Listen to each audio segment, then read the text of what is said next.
There was a horrible bang and wicked shudder. Something broke.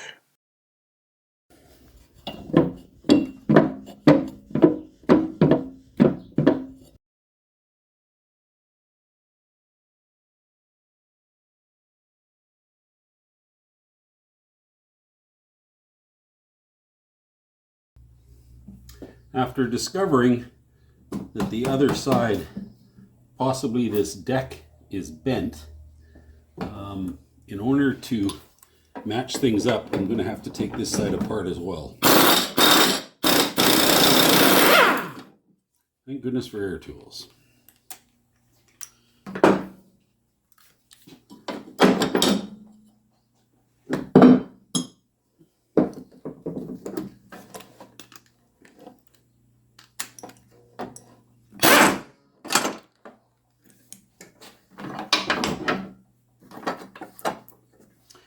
This is the actual blade break.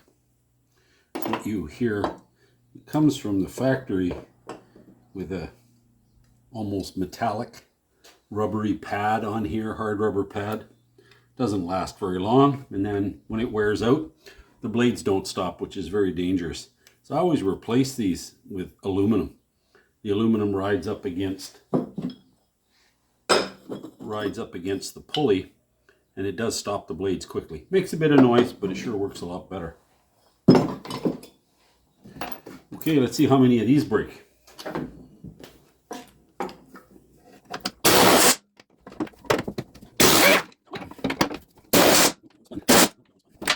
Okay, we got 2 that spun. We have other tools for those.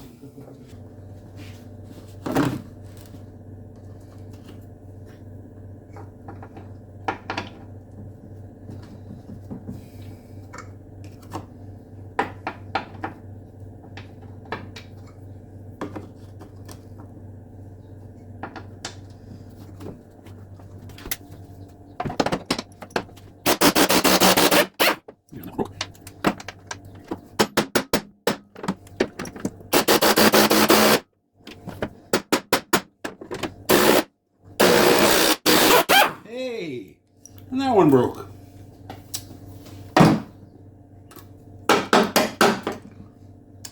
It's okay, I've got spares. And I mean, I've got spare spindles. This is what happens when you put steel bolts in an aluminum housing. After not too many years, the odds of them coming out somewhere between slim and nil. But now this ring guards against the grass getting really bound up around the spindles, but this one's in good shape, so I'm going to use this as my template to beat the one that came off the other side, to beat it back into reasonable shape and at least try and get it aligned. Okay, more to do beneath. These 3 mounting holes, which are fully accessible on the what would be the passenger side of the mower. On the driver's side, it's got this guard, and you really don't want to lose this guard because this pulley sticks right out, and if your foot slips off where the footrests are, it can get rubbed on. But there is no way you're ever going to get these screws out, or these little small bolts. Just not going to happen. So rather than lose this cover, the simplest way is to drill 2 access holes, and then you can get to the bolts to undo them and to put your new ones in. So just thought I'd pass that along. This is Loctite SF754. It's a rust converter. It's expensive, but things that work really well are normally expensive. So while I'm working on straightening those other pieces, I just want to get this chemical on here and at least treat this rust. Quick and simple. This will turn pretty much black when it's finished, or a dark purpley black.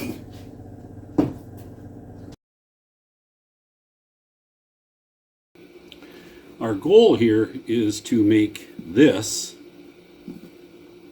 look like this. But if I start beating on this, I'm probably going to change its shape. So as a means of ensuring that I keep the shape and ensure that the new spindles will actually bolt up to it, I'm just going to bolt these together and hold them securely before I start hammering on it. So we'll get these washers in here, and then we'll show you how good a job we can do. Doesn't have to be much. I just have to be able to fit this spindle back inside without any damage or without it interfering with the holes. So we got our rings nicely secured, bolted together. Out with the old school toys. This much.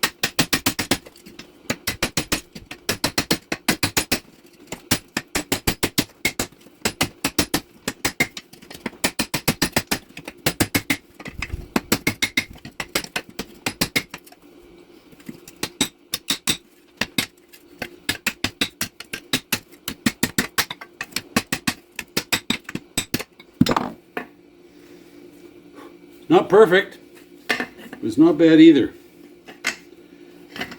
And she fits, so we're happy.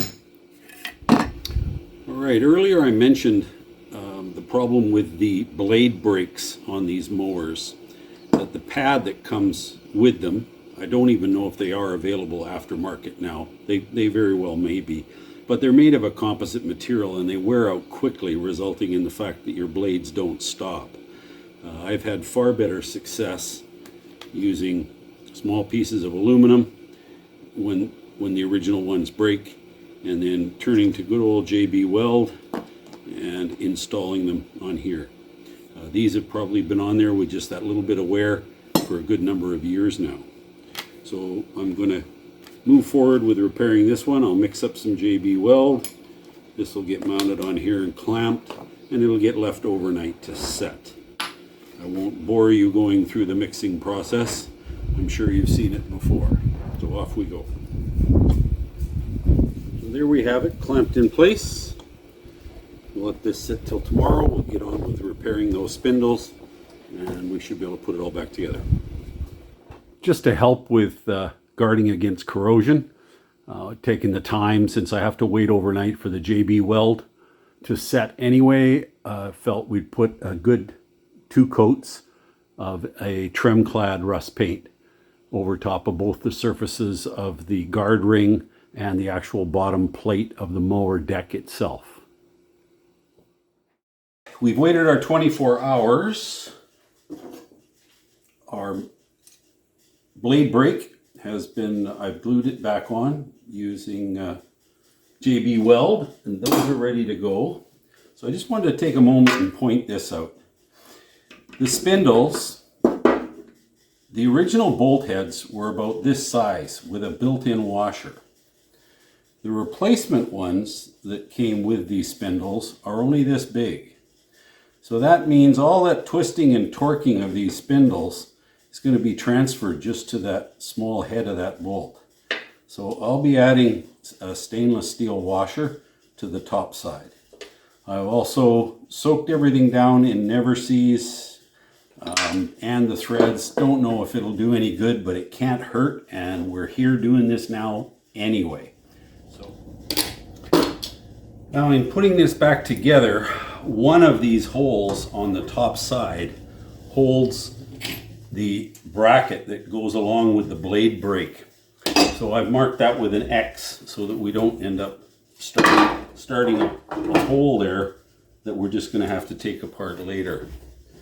So we can sit these guys down and get things started.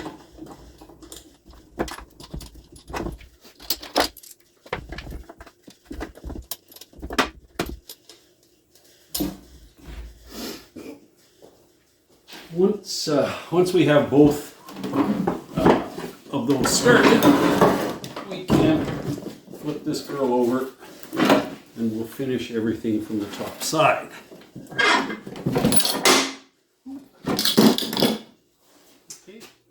Okay, so we've flipped our unit over. Next we want to put on is the last bolt, and that houses the mount for the blade brake spring. You can't put them on incorrectly because they're slotted for different models, and it only goes on one way.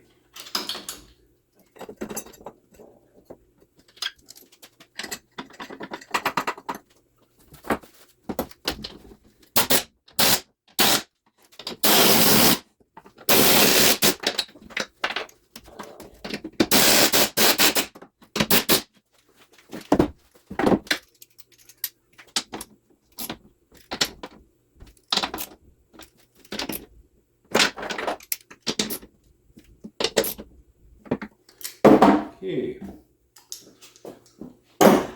so next, these blade brakes, there's a little roller here that slips in this groove. And as you energize the mower itself, this rod swivels out and disengages. So we'll grease everything up. You can see what a little bit of a pain in the ass this cover still is, that it's going to be in the way just to snug up that bolt, but I'll notch a little piece out of that cover later. Okay, so we'll grease all these up and throw those on and get back to you. Okay, I have greased and lubricated up all the tracks. I've put on a pulley. You can see the blade brake is here in contact. And just to show you how this works, in the mower, from here coming in is the actuating arm. That's when you push the mower handle up to engage the blades. What you're doing here is you're pulling this, and you can see that the brake is disengaging. Okay.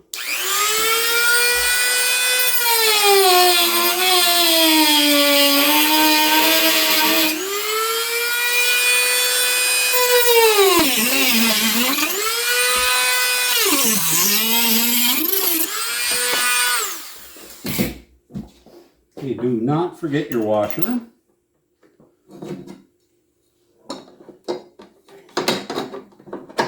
Snug getting on here. Now when you put these on, this shaft is loose. You can actually have to go underneath and press up to get it all the way. Break out of the way here. Okay, good to go.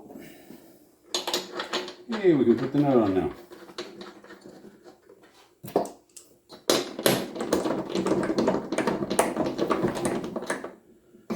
Now after the blades are on, I will tighten these up securely.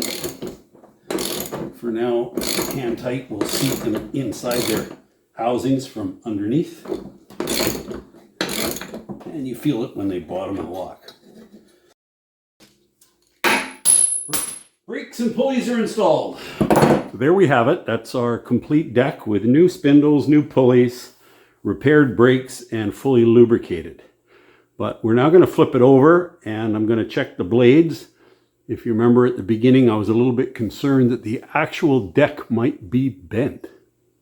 With the blades on now, I had concern that possibly one of these decks had got a little bit of a twist in it obviously from striking something solid enough that it broke the spindle mounts. So using these as a reference point, this blade is actually just a little bit higher, maybe 1/4 of an inch than the tip of that blade. But if I rotate this one around to this side, they're just about flush. So I hate to say it, but what I have here is likely a bent blade on that side. If I use this as a reference point, I check the end of this blade, I'll roll this one around, and they're identical.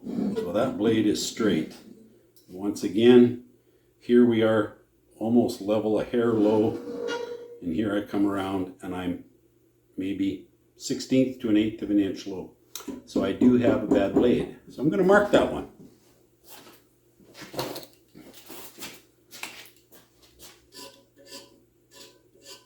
I don't have to give up on it. I can remove it. think about straightening it, and I know that it has to go just a hair that way.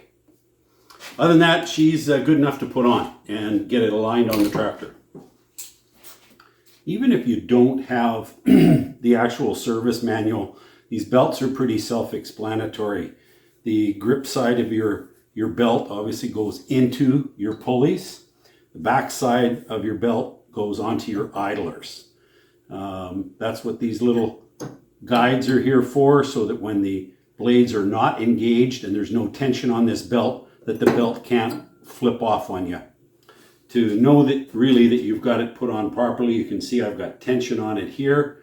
This is my engagement, and when I start to engage, I'm putting tension on this side of the belt, and this is the drive pulley underneath the engine. Good to go. Before I install the deck, I want to inspect the two front links and their attachment points. With the damage done to the broken spindle, I am concerned that the links, or their attachment points, may have been bent. The attachment points are fine, but the links, at first, appeared to be incorrectly adjusted. A closer look revealed that the adjusted links were identical, and the visual difference was just how the threads were manufactured. Optical illusion. The deck has been reinstalled, as per the user manual, and we are off to cut some grass.